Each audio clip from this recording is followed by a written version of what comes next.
Manufactured stone veneer is rapidly becoming the covering of choice on many commercial and residential buildings.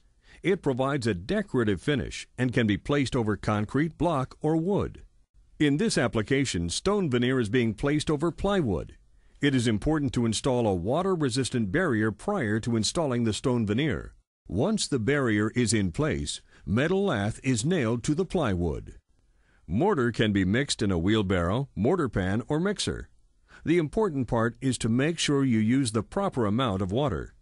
Too much water will weaken the mix, while too little will make it difficult to hold the stones in place. In addition, varying the amount of water from bag to bag can cause color differences in the mortar.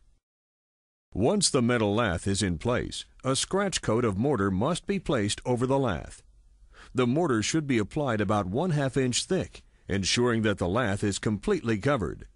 The mortar should remain in place at least 12 hours before you begin setting stone. Under very hot conditions, it may be necessary to moisten the mortar while it is curing to keep it from cracking.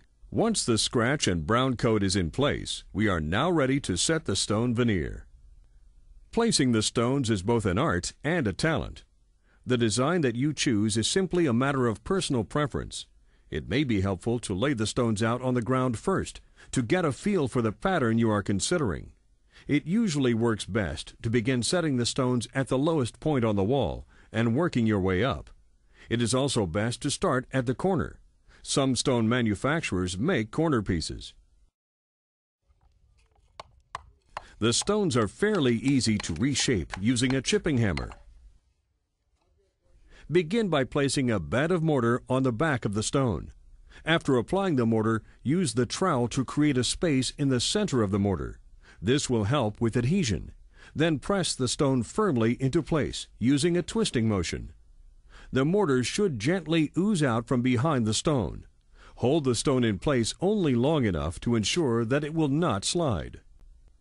As you add each stone, be careful to avoid getting mortar on the face of the stones. If this does occur, simply wipe off with a wet rag before it has a chance to dry. As the wall takes shape, continue to place stones in any design that is pleasing to your eye. Differences in the shape, size, and thickness of the stones allow for lots of creative possibilities. Once all of the stones are in place, you will need to add mortar to the joints between the stones. The neatest and fastest way to do this is with a grout bag. Using a twisting motion, squeeze the mortar into the joints. Allow the mortar to stiffen, and then smooth with a joining tool for a beautifully finished stone veneer application.